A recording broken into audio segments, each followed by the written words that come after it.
So Michael Rubin actually appeared on Hot 97. And he talked about a lot of stuff, including talking about his relationships with the rappers. And of course, he's been a subject of interest and a topic of interest because we've been wondering what the fuck is going on with these white parties. Pounds that feel great. I love a good throwback baseball jersey. Wardrobe, as it is yours today. And so, we bought, and I'll tell you another, it's because I want people to know, yeah, I was a really shitty athlete. Yeah, backgrounds together. And by the way, great things always come. We've had marriages come out of hair. Well, there you go. Okay. Yeah. And by the way, but I wasn't someone who was like, I was told I had every learning disability. Opposite of that. Okay. 1,000 people to get off of probation parole. So yet he went out and spoke about the issue out because there were cameras like crazy outside. Much more complicated. Okay. And like bail reform is much more complicated. This was like a straightforward issue. Meek Mill went to prison. It's our job to prove that we were right in our belief. And I believe, a bunch of drunken people could be turned into something that it wasn't. But let me just say one more thing. The thing I love, you take a guy like that, he's unrelenting. He doesn't let anything hold him back. He's seen it all. He's a fighter, and there's, kind of music career. Like, you just want to root for the guy. And I'll tell you something. I've never actually said this before. The stuff of the drunk was the most ridiculous thing in the world, right? We're at a party, everyone's drunk. It's a 13-hour party. People drink a lot of alcohol.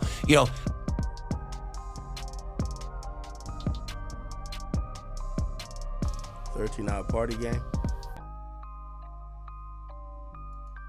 Someone captures a picture of me jumping on his back for 1 second and then says, oh, there's something suspect about it. It's drunken guys. By the way, before cameras, we've all done it. Like, let's keep it real. But Michael Rubin, man, sorry to burst your bubble. I'm probably one of the head pushers of this narrative. Pause. Let me just say this, man. When I see you, I see facetiousness. When I see you, I see a record label. When I see you, I see dumb, broke niggas, and none of these guys are actually broke. But I see dumb niggas not realizing that you have an incentive that uses them. It comes off inauthentic. And the pictures are one thing. Those are egregious enough. You should never want pictures that are embarrassing or demeaning to the guys you're with. Because we've now uncovered why you're using these guys. And when I mean using these guys, the white party isn't about friendship and all this other bullshit you're talking about. Oh yeah, people get married from the white party. That's cute. The white party is to promote your business that's worth $33 billion. Right? So, a nigga will always come for free food or a free party. Our thing with that is that it appears that you've bought into culture. So everything that even Kendrick said about Drake that some people seem to resonate with, Michael Rubin, it's like 20 times on you. It seems that you're buying culture. Anytime someone purchases culture and tries to frontline it, here's the thing.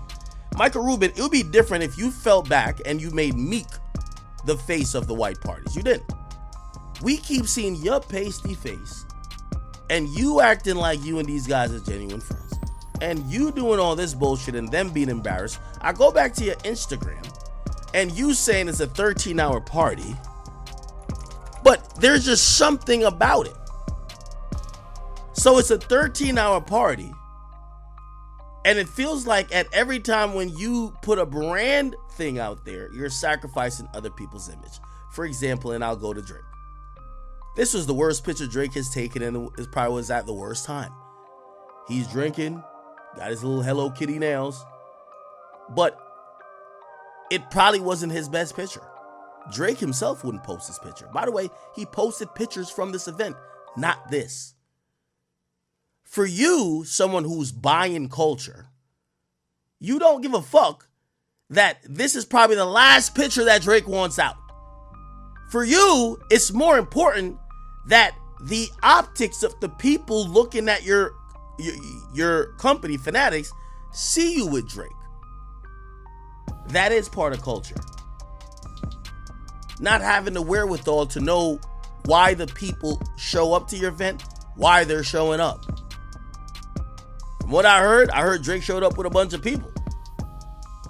Stepping in that bit. You had to see who fuck with him or not. sad that it's got to there, but yeah, Drake pulling up these days. Let's see if any of these niggas gonna have the same energy.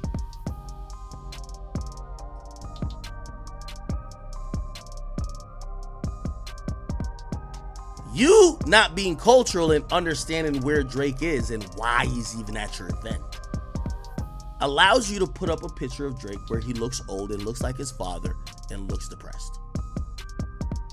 It defeated the whole purpose of him going there with one single flick. I'm pretty sure you and Lil Baby weren't just there fucking. But that one picture made people only think that y'all were there fucking. Same with Meek Mill. You're buying culture. You're like a record label. And it's not a black and white thing, because there's people who are Caucasian that we've felt that's a part of it, or who genuinely care about it. When we look at you, you're a nigga trying to sell baseball cards and jerseys, but got the money enough to let niggas dance and tap dance for you. The fans ain't stupid. So that's why they call it out. You won't see the how it affects people, but the artists will. Because we don't know you. We don't give a fuck to try to we don't give a fuck to try to affect what you got going on. What we're gonna do is clown Drake. We're gonna clown Lil Baby. We're gonna clown Meek Mill. We're gonna clown all the rappers who they carefully craft their social media presence for years, depending on what situation they're in. Then they go to your party and it's always unflattering shit. So how about you think about that?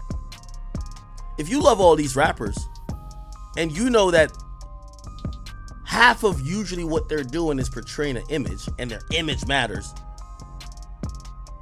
why don't you ask yourself why there's unflattering pictures coming out about them? Why you don't ask yourself that?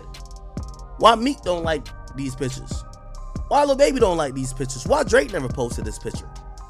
Because for you, it's a corporate event. All you want to do is show people, I was with so-and-so. I was with so-and-so. These people fuck with me. For them, they don't want to show us they were with you. They want to just show them being cool around their peers. And everything you post is always the opposite. I think that's a good synopsis of that. We could watch the rest of this. Chat. I'm gonna wrap it here. We hit the 6 hour mark. Are you sure 6 hours? We hit the 6 hour mark. When I come back, and I'll come back tomorrow, probably around noon or so.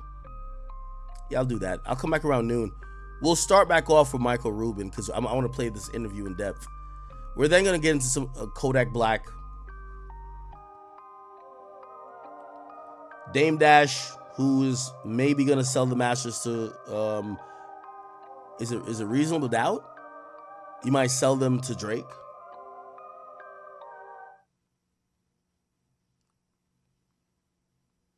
TDE Punch reacting, and a little bit more deep dive because we got to get into Joe Budden talking to Cardi.